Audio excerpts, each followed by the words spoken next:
কাটা হচ্ছে, খুব ছোট ছোট করে করতেছি। তারপরে প্যাকেটের মধ্যে থেকে একটা রুটি বের করে রুটির মধ্যে দিয়ে মায়োনেজ দিয়ে চিকেন শর্মা রেডি করা হবে। ওরা আসবে সবাই খেতে।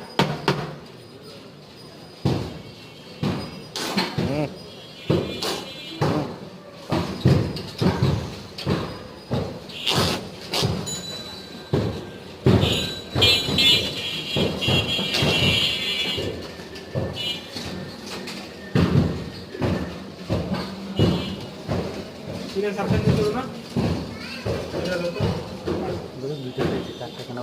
তোমার পার্সেল দুইটা, পার্সেলগুলো এখনই বানিয়ে ফেলতেছে, ঠান্ডা হয়ে যাবে না? ঠান্ডা হয়েছে। দিল্লিতেও ঠান্ডা হইব, এই জায়গাতেও ঠান্ডা হইব। তাই বাবু?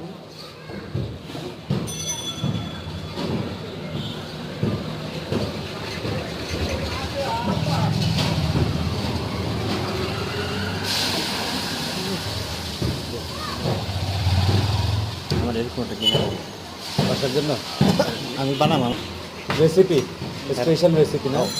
নিয়ে যাবো, ওরা নিয়ে যাবো। তোমাকে নিয়ে যাব কনসালটেন্ট হিসেবে, উপদেষ্টা হবা, উপদেষ্টা হবা।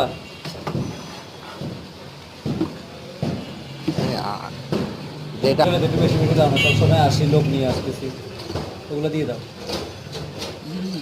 এটা ও খাওয়ার জন্য রাখছে।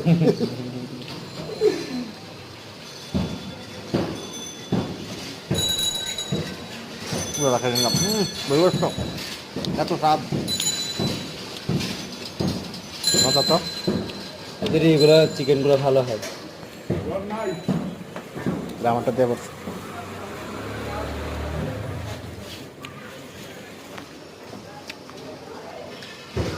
না, আর কতক্ষণ?